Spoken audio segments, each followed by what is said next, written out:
Gustaría de saber si ha logrado convencer a su homólogo portugués, el primer ministro Luis Montenegro, a quedarse del lado correcto de la historia, como defiende usted, cuando hablamos del ataque de Estados Unidos e Israel a Irán.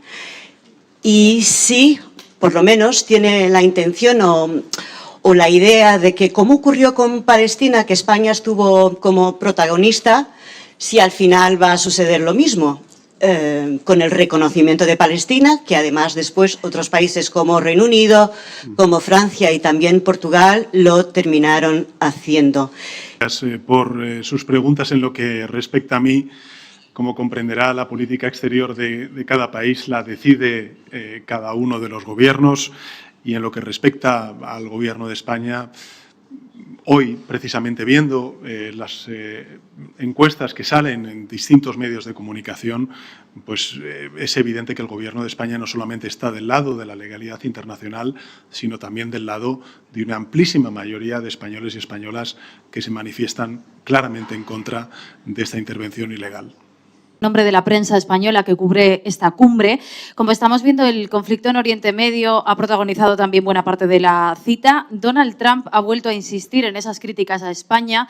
Le quería preguntar en primer lugar al primer ministro portugués si apoya a España frente a esas críticas, frente a esas amenazas de Donald Trump. Acaba de decir que usted también está con Estados Unidos. Y al presidente Pedro Sánchez, dos preguntas sobre esta cuestión. La primera es, ¿qué responde a esas críticas? Y la segunda, ¿qué nivel de preocupación hay en el Gobierno de España a que esas amenazas de romper relaciones comerciales se materialicen? Y luego usted también ha hecho referencia a ese envío de la fragata a Chipre. Le quería preguntar por qué considera que no debe someter este asunto a autorización del Congreso, como pide el Partido Popular. Y luego también, si no puede ser contradictorio, enviar esa fragata a Chipre con ese mensaje contundente que hoy ha vuelto a repetir de no a la guerra. Algunos de sus socios ya se lo están criticando. Gracias. Bueno, muchas gracias, Lucía, por sus preguntas, ¿no? En relación con la primera de las cuestiones, ¿no?, sobre las críticas que ayer hizo el presidente de Estados Unidos a mi país, yo quiero decir varias cosas. La primera, yo tengo un enorme respeto por la presidencia de Estados Unidos y una enorme admiración por la sociedad estadounidense. Respeto y admiración. A partir de ahí, creo que la posición del Gobierno de España es clara, la hemos manifestado desde el inicio de la guerra respecto a cuál es nuestro posicionamiento, de cómo nosotros caracterizamos esta guerra, que es claramente está fuera de la legalidad internacional, y por tanto cuál va a ser la posición del Gobierno de España. Y creo además que entre países aliados es bueno ayudar cuando se tiene razón y también señalar cuando se está equivocado o se está cometiendo un error, que es el caso. Esta guerra en Irán, a mi juicio, a juicio del Gobierno de España, es un extraordinario error que vamos a pagar y que de hecho ya se están pagando las consecuencias en forma de alza en el precio del petróleo, en el precio del gas, y no nos olvidemos, lógicamente, del número de víctimas y el dolor y el sufrimiento que ya sobre una región, en este caso Oriente Medio, se viene sufriendo desde hace ya muchos años con sucesivas crisis, sucesivas guerras que, por desgracia, se superponen unas a otras, dando una continuidad a esa inestabilidad, a esa inseguridad que evidentemente todos estamos viendo a través de los medios de comunicación. Por tanto, admiración por la sociedad estadounidense, respeto a la presidencia de Estados Unidos y una posición clara por parte del Gobierno de España respecto a cuál es nuestra posición en una guerra que consideramos que es un error, que es una equivocación, pero que además no se ajusta al derecho internacional. Esa es la tranquilidad que tiene el Gobierno de España. ¿Por qué estamos en Ucrania? Porque hay una violación a la legalidad internacional por parte de un país que está invadiendo un tercer país, que en este caso es la Rusia de Putin.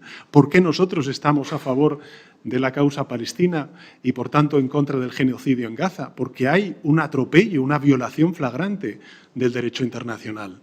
Que, por cierto, el derecho internacional es el mismo que el respeto a los derechos humanos. Y, de igual manera, estamos también señalando el enorme error que supone esta esta crisis, esta guerra que, en fin, se inició el pasado sábado.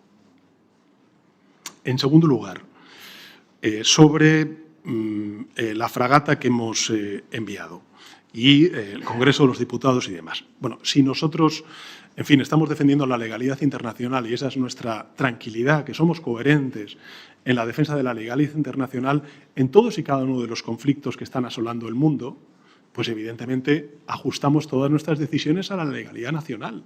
Y, por tanto, quiero también trasladar, por supuesto, que la decisión que hemos tomado de echar una mano a Chipre en una misión que evidentemente es una misión defensiva, nada ofensiva, que sobre todo su naturaleza es de rescate, de ayudar a un país que hoy, por desgracia, pues ha sufrido las consecuencias de una guerra que ellos no han provocado, se ajusta lógicamente a la Ley Orgánica de Defensa Nacional aprobada por las Cortes Generales en el año 2005. 2. Fíjese, hace 23 años un presidente del Gobierno nos metió en una guerra ilegal, la guerra de Irak, y tardó 10 meses en comparecer en el Congreso de los Diputados. Yo hoy he anunciado la comparecencia en las Cortes Generales para informar sobre la posición del Gobierno de España, que es precisamente la contraria, que es no hacer que España participe en una guerra que es, de todas, ilegal. Lo que me parece bastante sorprendente es la posición de la oposición, o de las oposiciones, tanto del Partido Popular como Vox, que, si me permiten la caracterización, diré que es un auténtico galimatías, porque por un lado sabemos que están a favor de la guerra en Irán, pero por otro lado parece que están en contra de que ayudemos a un país europeo que ha sufrido las consecuencias de la guerra a la cual ellos están a favor.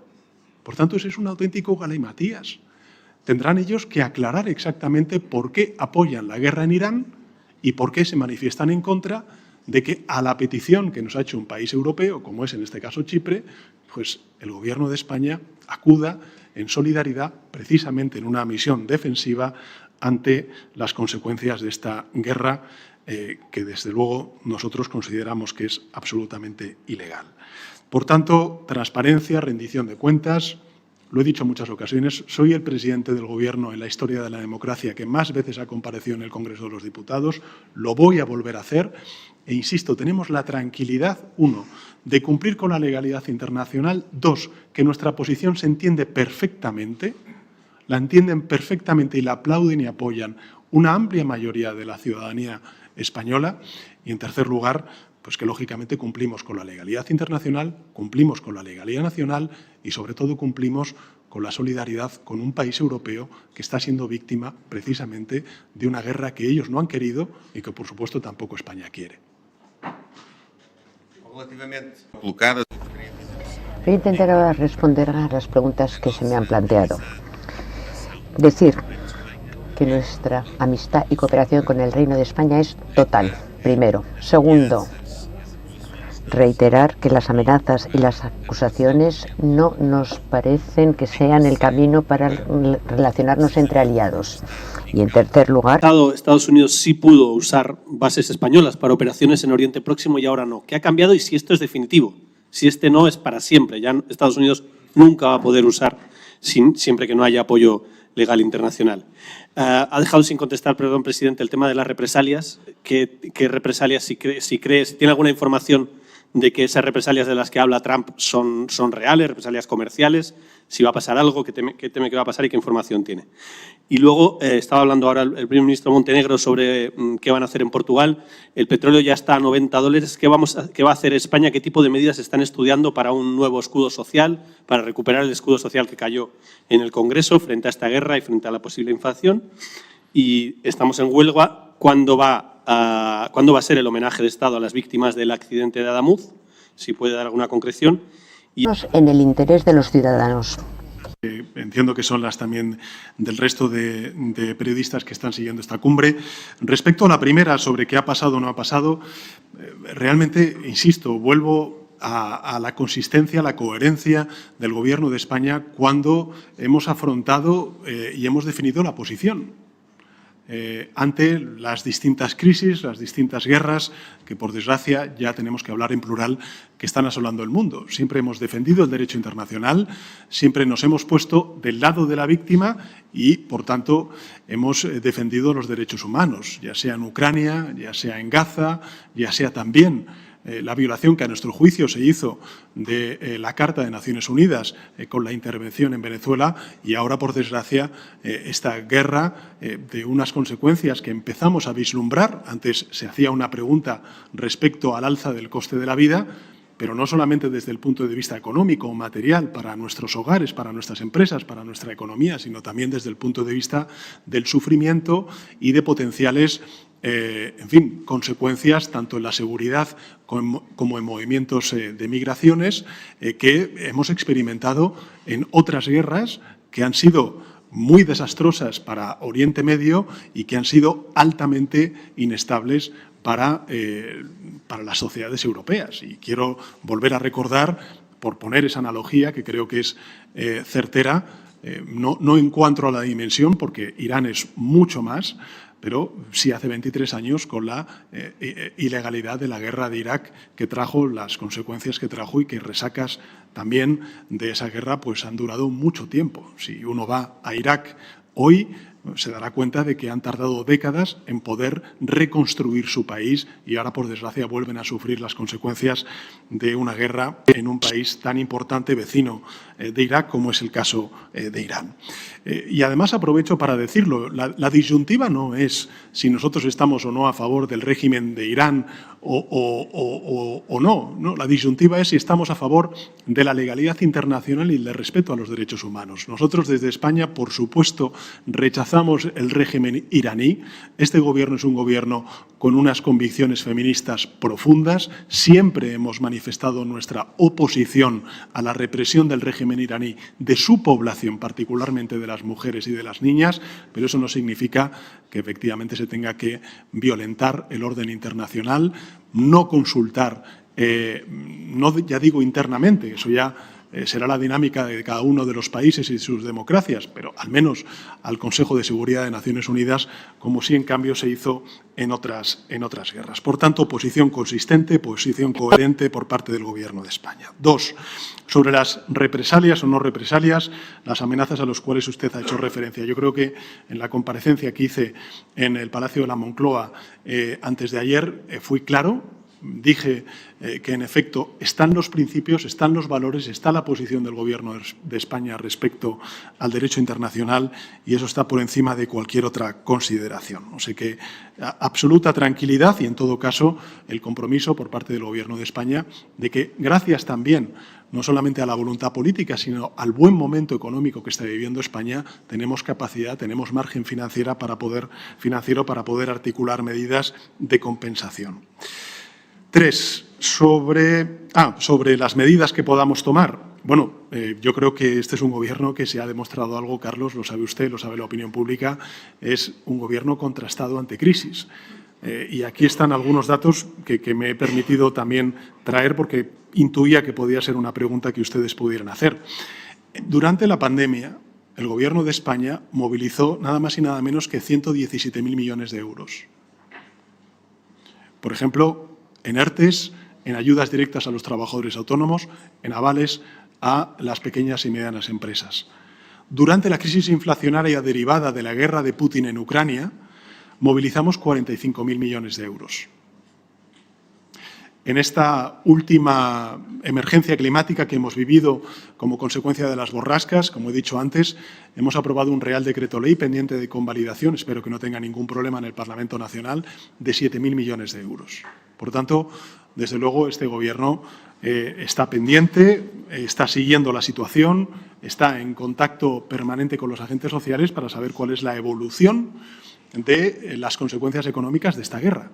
Pero creo que es importante que los ciudadanos sean conscientes de que lo que está sucediendo en sus bolsillos o pueda suceder nada tiene que ver con las decisiones que haya tomado el Gobierno de España, sino con una guerra que es ilegal y que va a traer mucha resaca en forma de dolor, de sufrimiento, de inestabilidad en una región ya de por sí muy inestable y que, en consecuencia, vamos a tener pues efectivamente que pagar entre todos para poder defender y compensar a sectores víctimas de todo este conflicto, que, insisto, tampoco sabemos exactamente cuál es el objetivo ni tampoco sabemos exactamente cuál va a ser la duración del mismo.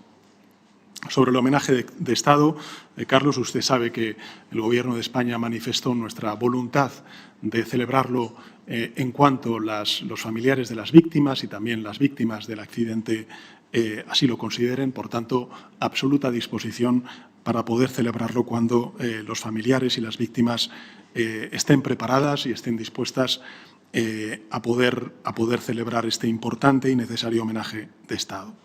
Y finalmente, dos reflexiones. La primera es una sobre la pregunta que usted ha hecho y ha respondido el primer ministro sobre el cambio climático. Yo coincido. No estamos hablando de izquierda o derecha, no estamos hablando de conservadurismo o progresismo, estamos hablando de ciencia, de ciencia.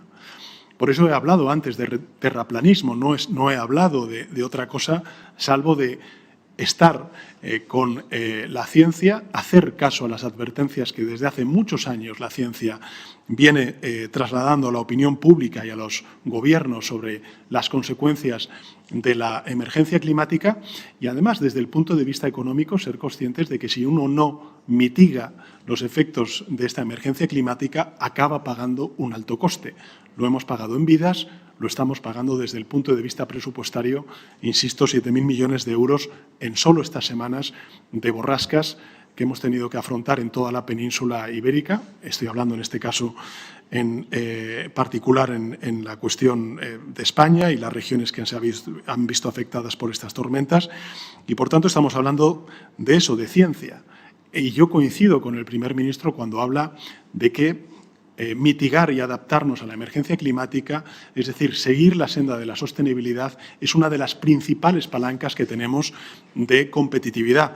Tengo aquí algunos datos que me parecen, creo que muy relevantes poner en valor. Gracias a la transición, a la transformación energética que estamos haciendo en España, por ejemplo, hoy España cuenta con una electricidad que es 3 veces más barata que la francesa, 6 veces más barata que la alemana y 7 veces más barata que la italiana. Eso es un factor de competitividad. Y eso no es casualidad. Es como consecuencia de un gobierno y una apuesta sostenida en el tiempo en favor de la energía renovable, que es mucho más competitiva, de menor precio, de lo que es, por ejemplo, la energía nuclear o, por supuesto, los combustibles fósiles. Y ya me salto a la última cuestión, que es, por supuesto, de felicitación. De felicitación porque este 8 de marzo es el Día de la Mujer, así que felicidades a las mujeres de España, por supuesto, de Europa, de Portugal, del mundo, y con un especial recuerdo a las mujeres de Irán, que están sufriendo un doble sufrimiento, el de la persecución y la represión de un régimen terrible, pero también, desgraciadamente, los bombardeos de una guerra ilegal que ojalá termine más pronto que tarde. Muchas gracias. De acuerdo. Recuerdo, ha estado muy presente las víctimas de las inundaciones que hemos sufrido, por desgracia, ambos países en estas últimas semanas. Hoy, dos países amigos, dos países vecinos, hermanos, nos damos cita aquí, poniendo en valor algo muy importante en estos tiempos que corren, y es el de la amistad y el de la colaboración estrecha entre países como la mejor forma de mejorar la vida de nuestros conciudadanos. Celebramos, como he dicho antes, esta cumbre hispano-portuguesa, profundamente preocupados por la situación internacional. Desde luego, desde la perspectiva de España, la escalada bélica en Oriente Medio es una amenaza real, no solo para la paz del mundo, que ya con esto sería suficiente, sino también para la prosperidad de las empresas, de las familias, de los hogares de nuestros países, por la evidente alza en el coste de la vida que van a sufrir nuestras economías, las economías fundamentalmente domésticas. Por eso, saben cuál es la posición del Gobierno de España, yo diría también que de una amplia mayoría de la sociedad española, de rechazo a esta guerra y de, sí, reivindicar el multilateralismo, que, por cierto, representa tan bien cuando hablamos de Naciones Unidas, como es el actual secretario general de Naciones Unidas, el portugués António Guterres, además, lógicamente, del comercio global.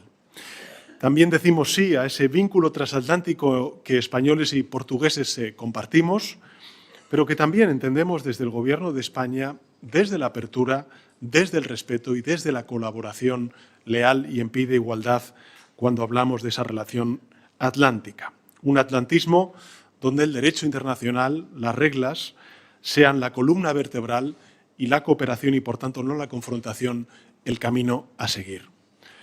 Nuestros países son también un ejemplo de vanguardia en el compromiso europeísta y creo que esto es muy importante ponerlo de relieve. Por eso, en el caso de España, ante la solicitud de un país europeo como es Chipre, hemos dado apoyo en una misión de protección, de defensa, de rescate, a la que evidentemente España responde. Y como saben, la fragata Cristóbal Colón llegará a las costas chipriotas en los próximos días para contribuir precisamente eso, a la defensa y la seguridad colectiva de un país que, por desgracia, como consecuencia de este conflicto en Oriente Medio, ha sufrido un ataque en su propio suelo.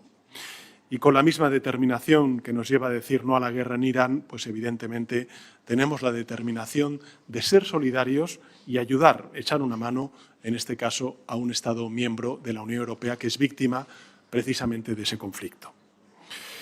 Como saben, España y Portugal tenemos muchos retos que nos unen y que, por tanto, nos invitan a trabajar conjuntamente, porque sabemos que es la mejor manera de solucionarlos.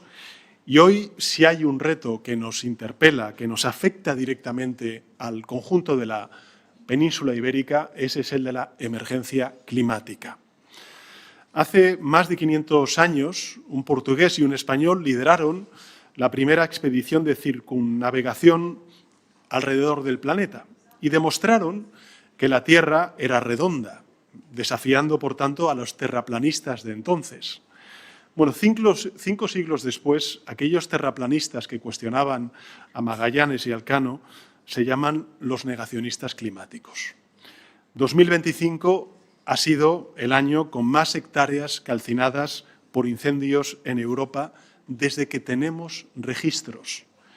Más de 1 millón de hectáreas en la Unión Europea y más de la mitad en la península ibérica.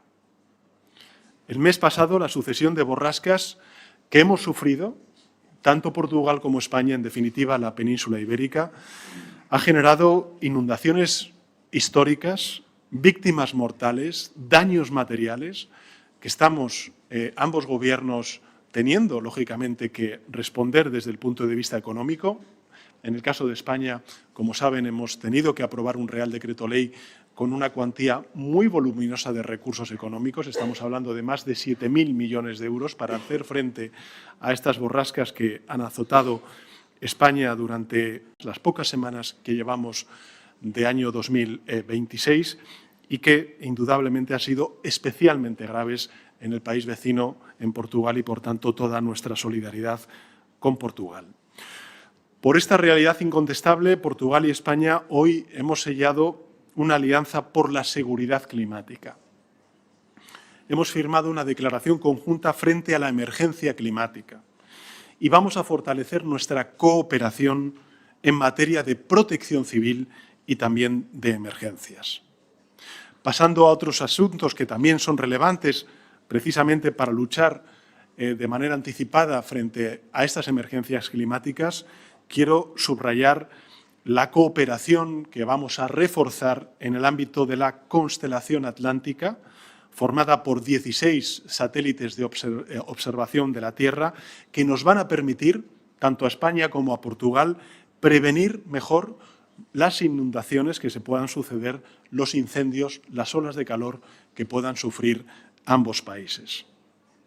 Portugal y España también caminamos juntos en su día hacia la democracia y hacia Europa. Este año precisamente estamos celebrando el 40 aniversario de nuestra adhesión a la entonces Comunidad Europea y ambos países vamos a seguir construyendo conjuntamente Europa.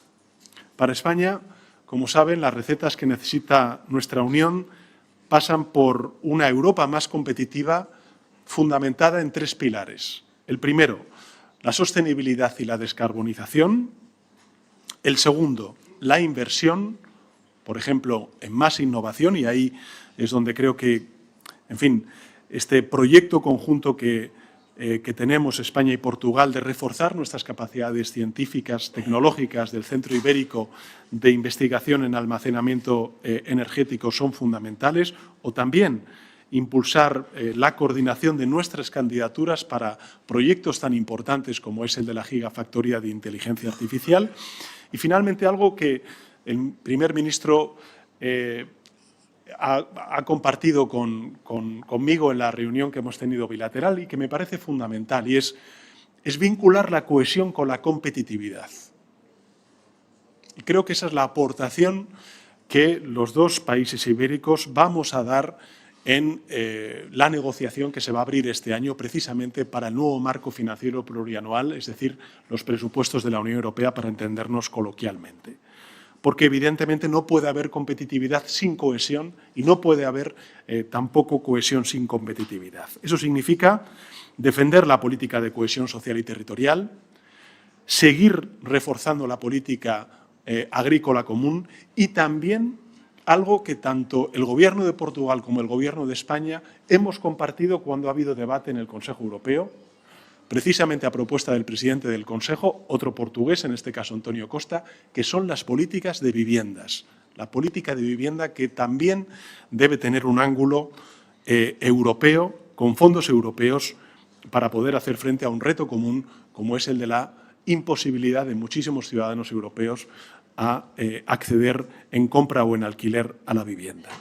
Termino simplemente subrayando que tenemos un hito muy importante para la comunidad iberoamericana el próximo mes de noviembre en Madrid, con la celebración de la Cumbre Iberoamericana, la número 30, el 4 y 5 de noviembre, donde tanto Portugal como España pues nos vamos a movilizar nuestros recursos diplomáticos para tener una amplia presencia de todos los gobiernos de la comunidad iberoamericana, donde yo creo que ahora, especialmente ahora, donde hay muy pocos espacios multilaterales eficaces, contar con este tipo de espacios multilaterales donde damos encuentro a muchísimos gobiernos de distintas orientaciones ideológicas y de 2 continentes diferentes es muy relevante. Y finalmente, bueno, pues trasladar que evidentemente estamos trabajando conjuntamente en los preparativos para la celebración del Mundial de Fútbol entre España, Portugal y también Marruecos. España es la vigente campeona de Europa, Portugal es la última ganadora del Nation League y, por tanto, lo que confiamos, ¿no, querido Luis?, es que se quede en casa, en la península ibérica, la Copa del Mundo cuando toque. Me gustaría ya, para cerrar esta breve intervención inicial, me gustaría cerrarla teniendo un recuerdo muy especial para con Antonio Lobo Antunes, cuya obra ayudó, por supuesto, a comprender mejor la historia y el alma de Portugal. Descanse en paz y que su literatura nos siga alumbrando el camino. Nada más, obrigado, muchas gracias.